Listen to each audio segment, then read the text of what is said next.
Carl here from Metal Wani, and this evening I have the pleasure and the privilege of once again being joined by an extraordinary woman who I always enjoy catching up with. She is a photographer, blogger, and of course a vocalist for symphonic metal legend giants Epica. With me this evening is of course none other than Simone Simons herself. Simone, once again, thank you so much for taking the time to hang out and catch up with me this evening. Yeah, thanks for having me, and thank you for that lovely introduction. It's all true, so it's my absolute pleasure. So just to start off, it's a completely different world today compared to when you and I last had the opportunity to sit down and hang out. How have you been? How have things been for you? We're good. We are, we're now in the middle of the media interview storm, or almost at the end, to promote the new album. We've been sitting on the golden Easter egg, so to say, for a while now. So it's nice to finally release. It's out there. It's going to lead its own life. People are hopefully going to love the album. So far, the feedback's been amazing, and that's giving us a lot of positive energy. Brilliant. I'm so happy to hear that. And we've got a lot to talk about regarding Epica and, of course, the new album Omega, which came out exactly 1 week ago today. And please let me start by saying, congratulations to you and the guys, Simone. It's a stunningly good record, first of all. Thank you. But you're very welcome. But before Omega, you had just finished the Holographic Principle tour, your largest tour to date. You played your 1,000 show as a band. We were saying before the interview, you played your first Irish show ever here during that period also. But it was definitely time for a well-deserved break. And then from watching your interviews, I heard that October 2019, you guys are having breakfast, you get an email from your producer Joost, and that November, you're back in the studio writing for what would become Omega. Now, obviously, things worked out very well for the album, but was there any part of you reading that email that felt, after everything you'd been through, that this is happening kind of fast? I don't know if I'm ready to get back on that train again right now. Yeah, I think you never feel 100% ready, but you should sometimes just go for it. And I am a person that needs a little push every once in a while, otherwise I don't get out of my comfort zone, and that's sometimes what you need. And I think I just became a little bit afraid after the writing for the Holographic Principle, which took place in such a hectic time in my life, that I felt musically drained and not inspired at that time, that I thought that was going to be the same. Mm-hmm. But that was one of the reasons why we had the time off from the road, to just catch up with our own energy level, our family, our friends, be home for longer than a couple of days, watch my son grow up, spend time with him, and just having a little bit of more regular lifestyle for a change.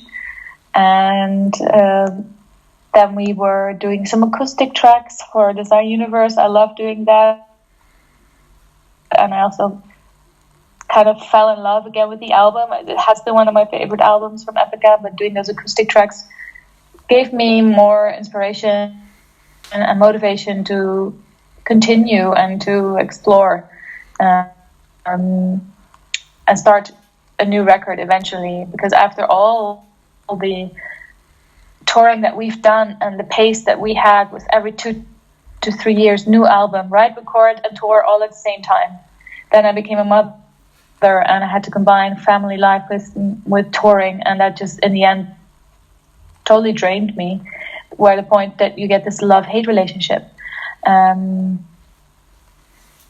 But having Joost also as a producer who is very motivated, he's a workaholic, he's super professional, organized, and having somebody like that is very important when you have a bunch of chaotic, unorganized musicians. So him writing that email, coming with the schedule, first I felt like, oh no, I don't know, that's too soon. But if you don't set a date, if you don't start somewhere, then when are you going to start? Absolutely, That absolutely. was the right email to send, and I just went with the flow, and yeah, it all turned out for the better in the end. Exactly. Oh, thank you so much for sharing that with me, because when I hear you talk about Omega, there's just this wonderful excitement in your voice. And you could even see it when you and the rest of the guys were like rocking out at the press listening party, which is one of my favorite things that I've seen all year so far. But like I remember watching that when you said that the keyboard solo in I think it was Kingdom of Heaven 3 gets you pumped about playing shows. But considering that you can't tour right now and you can't really promote the album in traditional ways like you're used to, is it kind of bittersweet when you listen to the album that there's all this energy, all this excitement, but you can't embrace it or promote it in the traditional ways that you normally would? Yeah, I guess so. Uh, Nice to listen to the music, but when I listen to it, I feel the need to sing along and also move my body to it, I guess. In the beginning of the pandemic, I went to the gym a lot to be some kind of diversion, or how do you say, a distraction from not being on tour, or sort of substitute. But that still doesn't come close to the actual thing. So I found a new way, and that's listening with like one of my good headphones, so not the Apple ones, with my bigger wireless headphones, and I just start cleaning the house very aggressively, and then I listen to the music really loud and sing along, even though I'm probably totally out of tune because I can't hear myself. But that's a good way to get the demons out a little bit.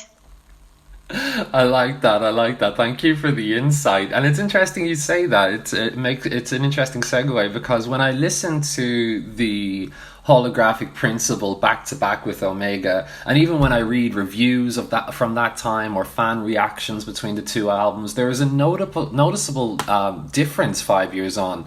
And by that I mean, like, the holographic principle is a very wired, high energy record, and you could even see that when you performed it here at the show. Where Omega kind of seems to be a more, how would you say, balanced kind of experience, I suppose. Is that a fair observation, or am I totally off the mark here? Yeah, I think principle was a little bit like, for me, a very high energy in your face, a little bit, we say HD, you know? It has amazing songs on it, but it's not one of my favorite records, to say frankly. It was very hard to digest for me to listen to, meaning the mix, the songs. The writing was also at the time where, you know, I was already kind of hitting that drained battery mark, writing vocal lines while being on tour, promoting the Quantum Enigma in a very, you know, non-peaceful surrounding, having other things on your mind. And for Omega, we came out of the sabbatical. We also took a week off together and rented a house so we could all sit at the same spot and write songs together instead of doing it digitally. All of that had a huge impact on the sound, and also, of course, our mental state of mind, or from all of us. The music's a little bit a reflection of how we feel as well at that time in our lives. So for Omega, everything does sound more balanced, because maybe we as persons also were at that time and are. Absolutely, absolutely, and I'm glad that you mentioned that, because when it comes to the recording process for Omega, I know that there was a pre-COVID recording process, and then another recording process for you and Mark. But before the pandemic really hit, you said there for most of the process, the entire band found itself living together and working on material with one another in a way you hadn't really done in a long time, which was in each other's presence. And I think that's very kind of cool because, the band's approach to the record kind of reflects some of the themes within it about reconnecting and flourishing as one single entity. Now, of course, recording digitally is a super helpful luxury for any artist, but from what I've seen so far, a lot of fans are feeding off that organic chemistry when they listen to Omega. As one of the album's creators, do you also feel this shift in energy people are acknowledging, or not so much? In the end, it's still a personal taste. It's very interesting to hear what fans think or what they tell us are their favorite songs or their favorite Epica records. It's very subjective. But our music is, it has a lot of us as persons in it. So it is kind of a representation of how we are, and we write honest music. So it's arts that we create that we like, and I think that if you are yourself behind whatever you create in life, that will radiate and transfer to the listener or to the person observing. I love that answer. Thank you so much. And, it's well documented now that you and Mark weren't able to record your vocals as planned due to COVID. And in fact, you yourself recorded them almost entirely alone in a nearly empty studio. But when I was listening to you talk about that experience, it was interesting. I wonder if maybe it was kind of serendipity, because your vocals on this record, I mean, first of all, they're stunning, so just to say that, but you acknowledge that sometimes they sound more you're welcome, but you acknowledge that they sounded sometimes more frustrated, or you embraced that kind of loneliness or those joyful moments more sometimes because of those circumstances you found yourself in.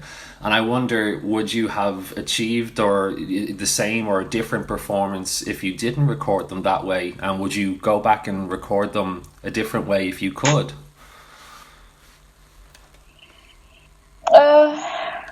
Gosh, I love many answers in one question. Or many questions in one. One question. Well, it was just a situation in general, not that uncertain situation, not knowing what's going to happen. It was the start of the lockdown. The pandemic really hit us in Europe. I could see colleagues of mine that had to be forced to leave their tour. Other bands had to cancel their tours, and I thought back then I was still kind of positive minded. I was a little bit uncertain, but I still was more hopeful or naive, maybe, to think that our CD is going to be out in September, we're going on tour in October, we're fine. But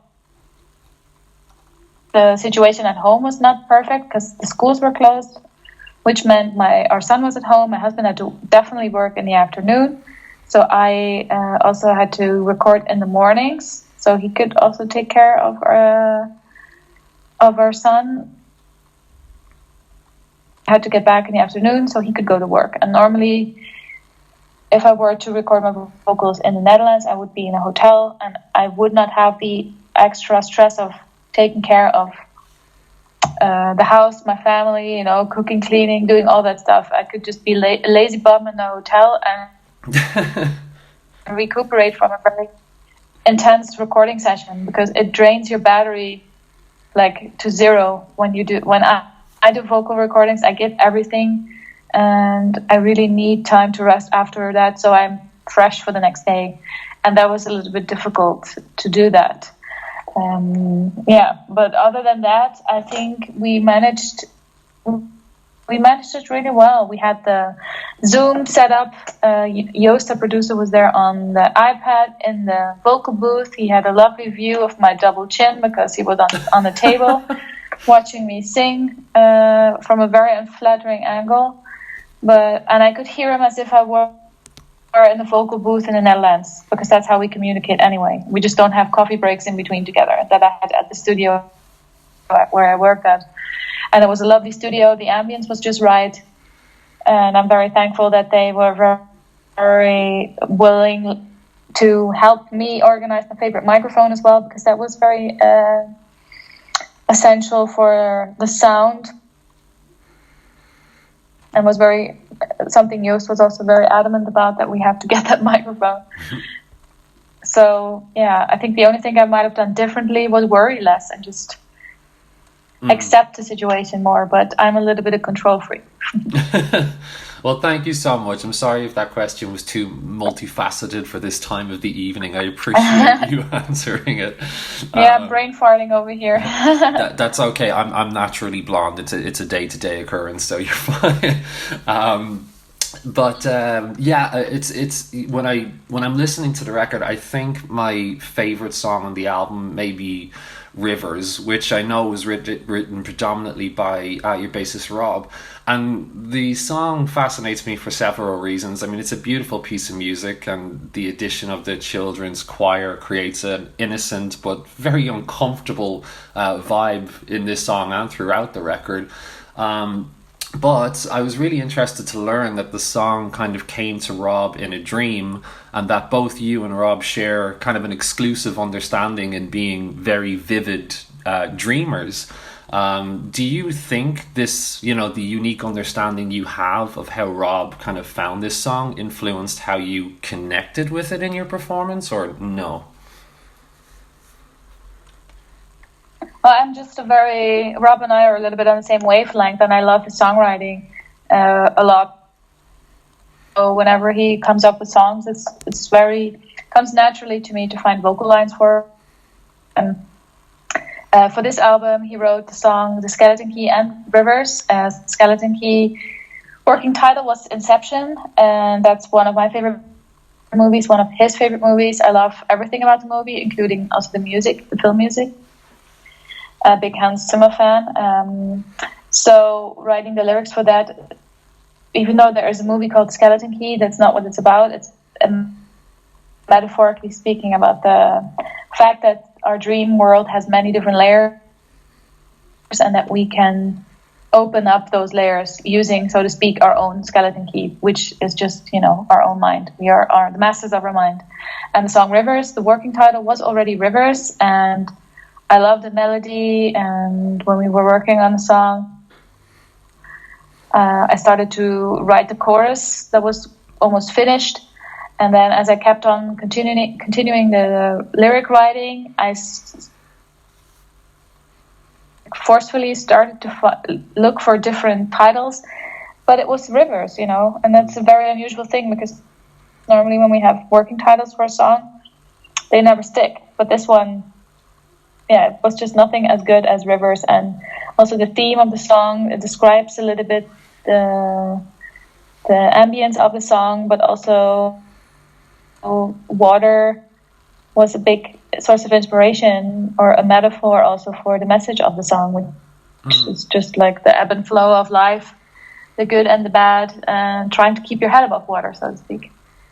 Absolutely. Thank you so much for sharing that with me. That's beautiful. I love hearing that. And it's interesting there that you talked about the different films that you guys enjoy, because I know that you're a big film buff, and I was laughing when I was researching for this interview about you talking about the Alien franchise being your favorite, and that it helps you sleep and stuff like that. And I was just wondering, that is as somebody who's so inspired by films, do they still inform a sense of inspiration and a sense of how you write your lyrics and the music for Epica even today? I do once in a while when I watch a movie, think, oh, that's a great idea for a lyric, and then I just grab my phone, and I always have random ideas on my phone, and when we start working for Epica, then I look at the ideas that I've accumulated and if I can some way incorporate them into the Epica material. Or sometimes when I just hear something, or inspiration can come at the weirdest places, and whenever it hits me, I just put it in my phone. And I'm a big movie fan. I mean, the end of the day is always a date with Netflix. So, and I am a person, I can rewatch movies a million times. I like to discover new little details. But my husband doesn't like that. I mean, years have to pass by before he rewatches something. And for me, that's not the case. So, yeah. But he's more an avid reader, and I'm an avid movie creep. Interesting choice of word there. But thank you for talking to me about a little bit about how you get inspired with lyrics, because I've spoken with Mark a number of times in the past and spoken about the dynamic you guys have lyrically. And Omega lyrically, the two of you together, you kind of embody both the science and the spiritual. Mark said about this record that he felt you were perhaps the most lyrically intertwined you've ever been. And I'm just wondering, was that the same experience for you, or what do you think? Yeah, there's even one song, Freedom, the Wolves Within, that we both kind of he wrote, I guess, 80% of the song. He came up with the idea, and I loved it, and I loved the song, the music. So he asked me if I wanted to write a couple of lines as well. He was searching for more inspiration, and I'm a big fan of his lyric writing, of course, his music as well. And I also told him that it's funny that unconsciously a lot of our lyrics have, similarities, especially concerning the topic of light and dark, the yin-yang that we have within ourselves, the struggle of keeping those in balance. And I guess we were somehow unconsciously also going through the same kind of struggles, or the same spiritual journey that we use our music and lyrics for as a source of therapy to everything that we have, the ideas and emotions and feelings. So I also told him I'm proud of our work this time. I think he did a great job. And yeah, I think it is important that whenever you hear the music, but you understand the words, the meaning, and it gets you, it gives you goosebumps, it just really shakes you to your core. And I think we achieved that with Omega, and that's still the case with many other old Epica songs where I think, wow, this still has an effect on me. And yeah, that's the purest form of art, I think. I completely agree, and I completely agree that you did achieve this on Omega, and it gave me goosebumps to hear that you guys can write lyrics separately and they can still, be intertwined. Because what I was going to ask you next was, if the two of you ever, come together collectively to formulate a concept or a narrative for songs on the album. But from what you're telling me, that you do these things separate, and they seem to align quite naturally, even without previously working on it. Is that what you're saying? Because that's fascinating. Yeah, a part of it, yes. But he also sent me the file from the Emerald tablets, which were a big source of inspiration for him, and he dove into it way deeper than I did. But I did read passages of it and also drew inspiration out of it. But besides that,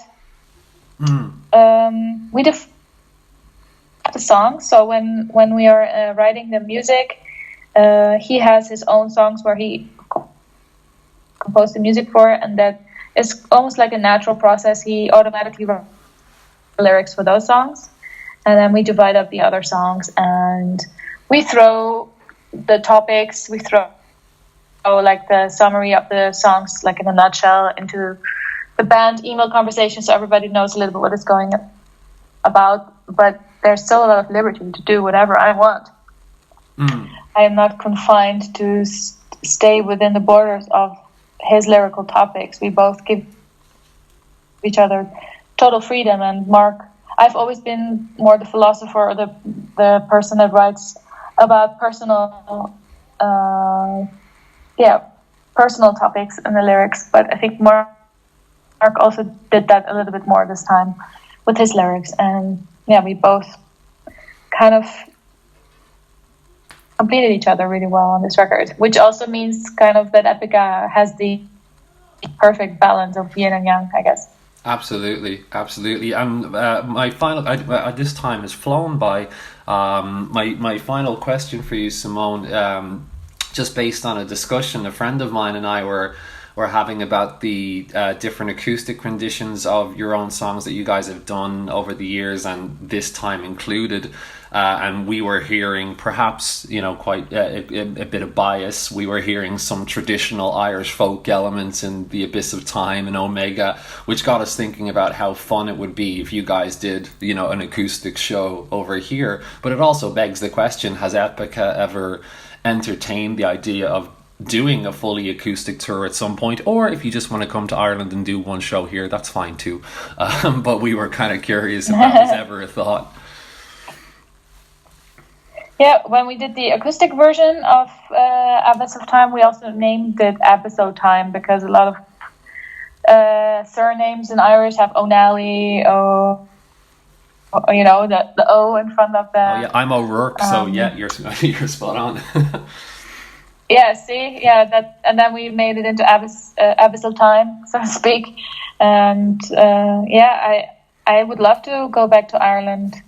I think that's a great idea. I just would love to be on stage anywhere at this point. I don't have very high demands.